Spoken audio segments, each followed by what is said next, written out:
Dream board statistics में आप सबका हार्दिक स्वागत है। आज हम लोग देखने वाले हैं सेंटेंस रीअरेंजमेंट के जो टाइप्स हैं उसके कुछ एग्जांपल्स। इसके पहले मैंने सेंटेंस रीअरेंजमेंट का जो वीडियो है जिसमें ये बताया गया है कि सेंटेंस रीअरेंजमेंट कैसे करते हैं, कॉन्सेप्ट क्या है, कैसे टाइप के क्वेश्चंस आते हैं और कैसे सॉल्व करते हैं, कुछ टिप्स एंड ट्रिक्स मैंने शेयर किया है। उसका वीडियो का लिंक मैं डिस्क्रिप्शन बॉक्स में दे दूंगी, आप प्लीज चेक कीजिएगा। तो आज हम लोग देखते हैं सेंटेंस रीअरेंजमेंट के जो टाइप्स हैं उसके कुछ एग्जांपल्स कि कैसे क्वेश्चन, किस टाइप के क्वेश्चंस आते हैं। तो फर्स्ट जो है वो है the basic format. Sentence rearrangement का बेसिक फॉर्मेट ये है कि आपको कुछ ऑप्शंस दिए होंगे जिसमें कुछ सेंटेंस जम्बल्ड अप है। आपको वो सेंटेंस सही तरीके से अरेंज करके एक मीनिंगफुल और एक सेंसिबल पैराग्राफ आपको बनाना है। तो पहला एग्जांपल देखते हैं, Andhra Pradesh on Monday morning. B option, EMISAT from Sriharikota in coastal. C, the Indian space research organisation ISRO launched. D, the country's first electronic surveillance satellite. तो चारों ऑप्शंस अगर हम इसी वे में पढ़ें तो कुछ मीनिंग नहीं बैठ रहा है, तो हम ये ऑप्शंस जो हैं वो जम्बल्ड अप है। हमें सही तरीके से इन ऑप्शंस को सजाना पड़ेगा।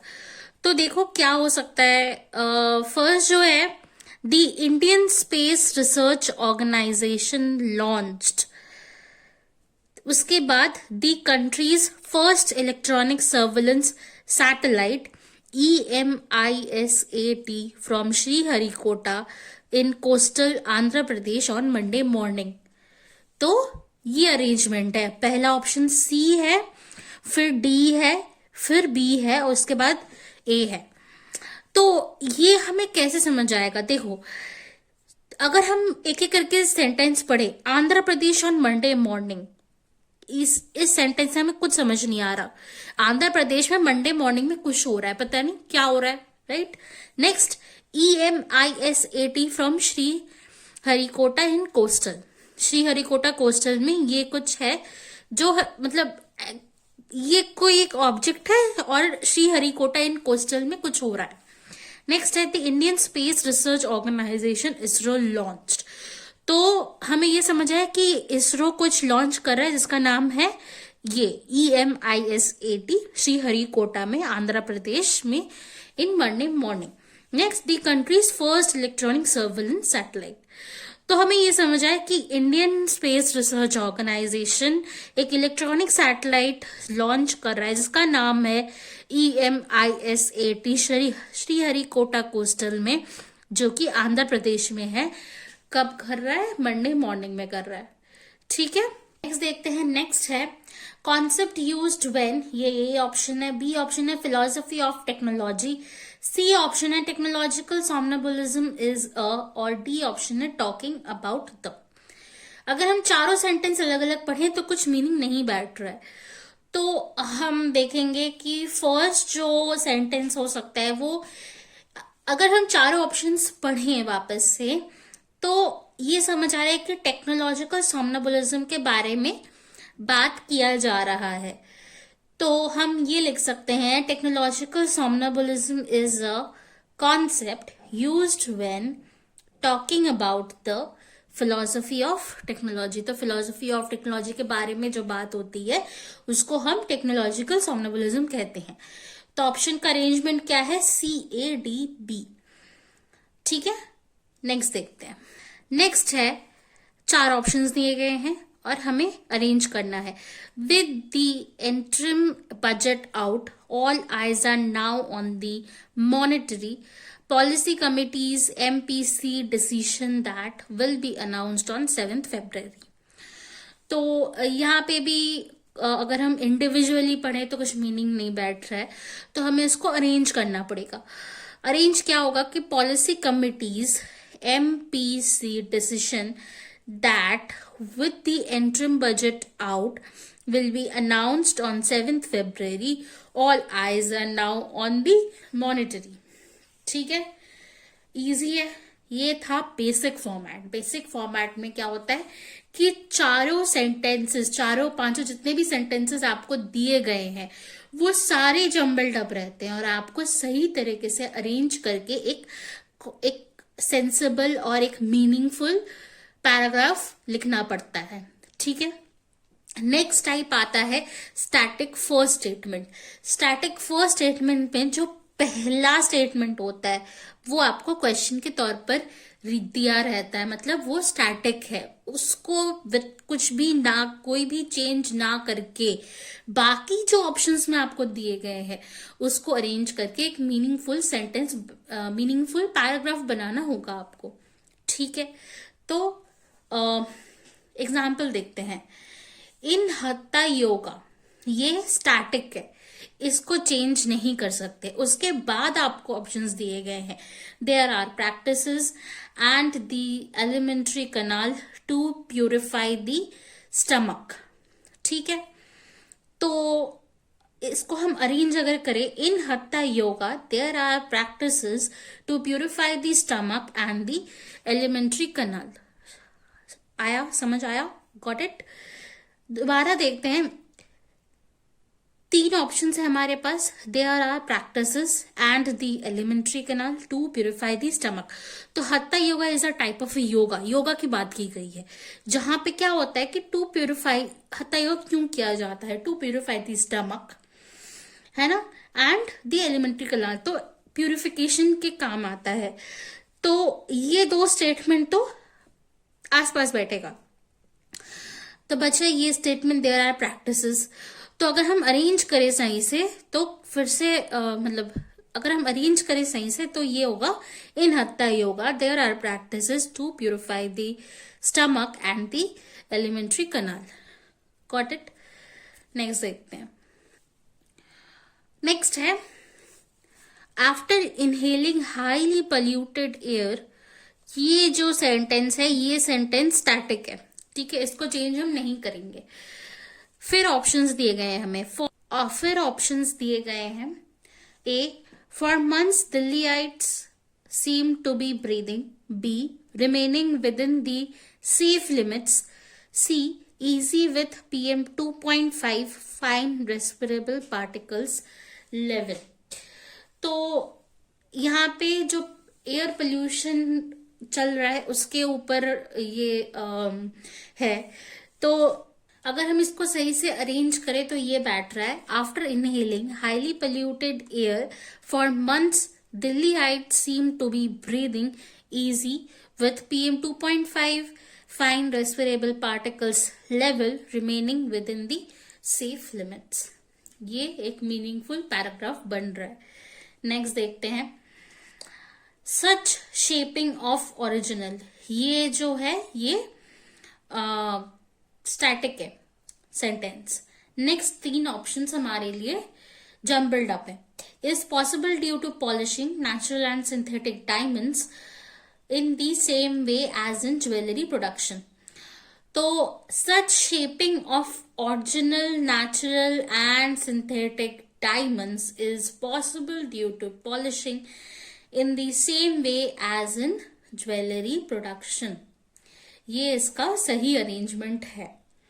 ठीक है, गॉट इट, इजी था। अगर हमें फर्स्ट ऑप्शन अगर हमें ऐसा क्वेश्चन दिया जाता है जिसमें फर्स्ट ऑप्शन आपको बता दिया है कि ये सेंटेंस का स्टार्टिंग है, तो आप लोगों के लिए इजी हो जाता है कि आगे का सेंटेंस कैसे आप बिल्डअप करेंगे। नेक्स्ट देखते हैं। नेक्स्ट है static last statement. Static last statement में जो लास्ट स्टेटमेंट होता है वो आपका स्टैटिक रहता है। आपको लास्ट स्टेटमेंट बताया दिया जाएगा कि ये जो लास्ट स्टेटमेंट है इसको आप without change, without any change, grammatical हो या कुछ भी हो, विदाउट एनी चेंज पहले के जो 3 4 5 जितने भी ऑप्शंस हो उसको अरेंज करके आप एक मीनिंगफुल पैराग्राफ बनाइए। तो एग्जाम्पल देखते हैं।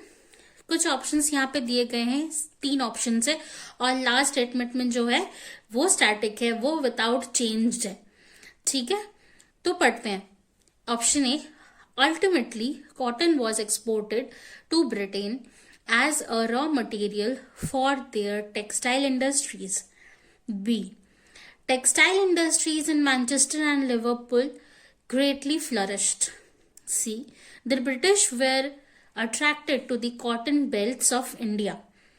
This was due to availability of good quality of cotton from India.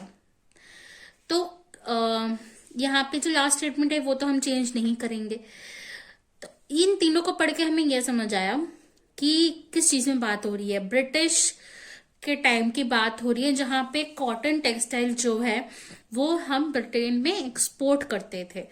क्यों एक्सपोर्ट करते थे? क्योंकि ब्रिटिश जो है वो हमारे कॉटन बेल्ट्स की ओर अट्रैक्टेड थे. हमारे यहाँ पे कॉटन बहुत अच्छा फलता था, तो कॉटन्स की ओर वो अट्रैक्टेड थे, जिस वजह से टेक्सटाइल इंडस्ट्रीज बहुत ज्यादा फ्लरिश्ड हुई मैनचेस्टर और लिवरपूल में, एंड टेक्सटाइल इंडस्ट्रीज बहुत ज्यादा बढ़ी. तो जो फर्स्ट स्टेटमेंट है वो क्या होगा? The British were attracted to the cotton belts of India.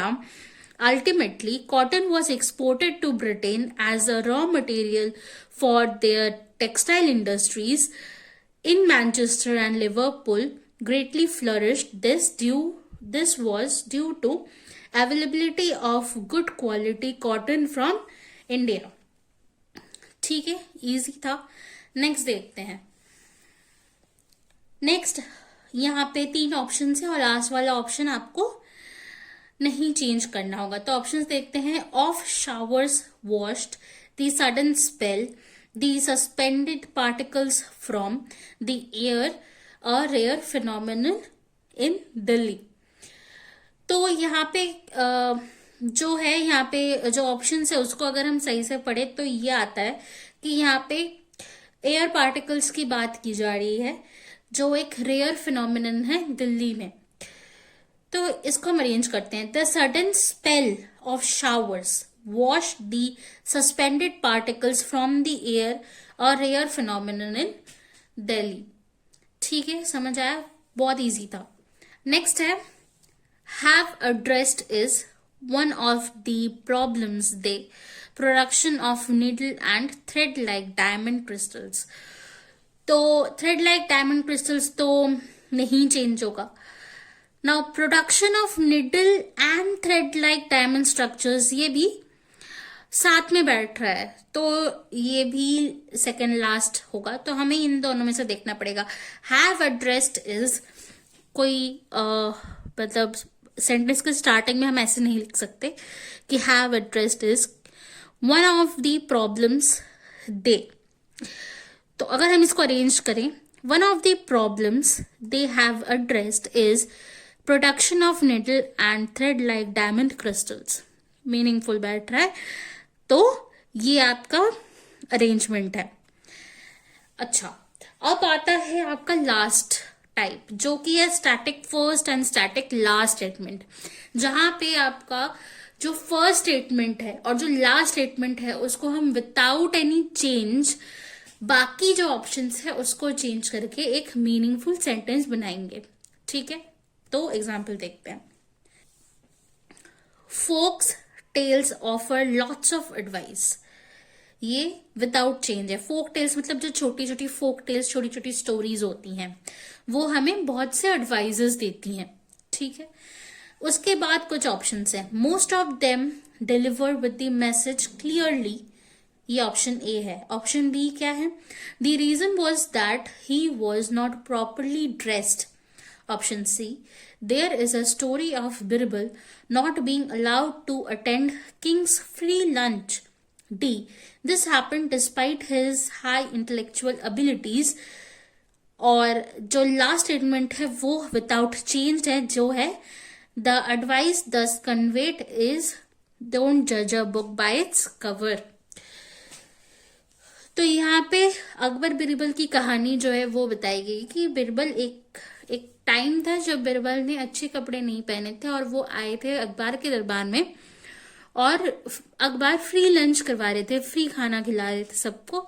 Birbal को घुसने नहीं दिया गया क्योंकि उन्होंने अच्छे कपड़े नहीं पहने थे. डिस्पाइट कि वो इतने बुद्धिमान हैं, इतने इंटेलेक्चुअल हैं, फिर भी उनको अंदर आने नहीं दिया गया था। तो इसका अर्थ ये है कि आप किसी भी इंसान को देख के या किसी भी चीज को ऊपर से देख के कभी भी जज ना करें। तो अगर हम इसको अरेंज करें तो ये बैठता है, folk tales offers a lot of advice, most of them deliver with a message clearly. तो ये एक मैसेज दिया जा रहा है, ठीक है। तो इसके बाद ये बैठेगा message clearly. There is a story of Birbal not being allowed to attend king's free lunch. The reason was that he was not properly dressed. This happened despite his high intellectual abilities. The advice thus conveyed is don't judge a book by its cover. ठीक है, तो ये 4 आपके types थे sentence rearrangement के। बहुत ही easy था, बहुत इजी से क्वेश्चंस आते हैं। बस आप अगर ध्यान से ठंडे मस्तिष्क में पढ़े और सही से पढ़े तो अच्छे से आप कर पाएंगे क्वेश्चन आंसर्स। ये क्वेश्चंस एग्जाम्स में दिए जाते हैं, स्कूल के एग्जाम्स में दिए जाते हैं, गवर्नमेंट एग्जाम्स में दिए जाते हैं। जितने भी कॉम्पिटिटिव एग्जाम्स होते हैं उसमें इंग्लिश के क्वेश्चन पेपर में ऐसे क्वेश्चंस दिए जाते हैं। तो कोई भी डाउट है, कोई भी क्वेरी है, please feel free to comment down below. And also for more search videos don't forget to subscribe our channel, hit the bell icon ताकि नोटिफिकेशंस आपको मिलती रहे। Thank you for watching.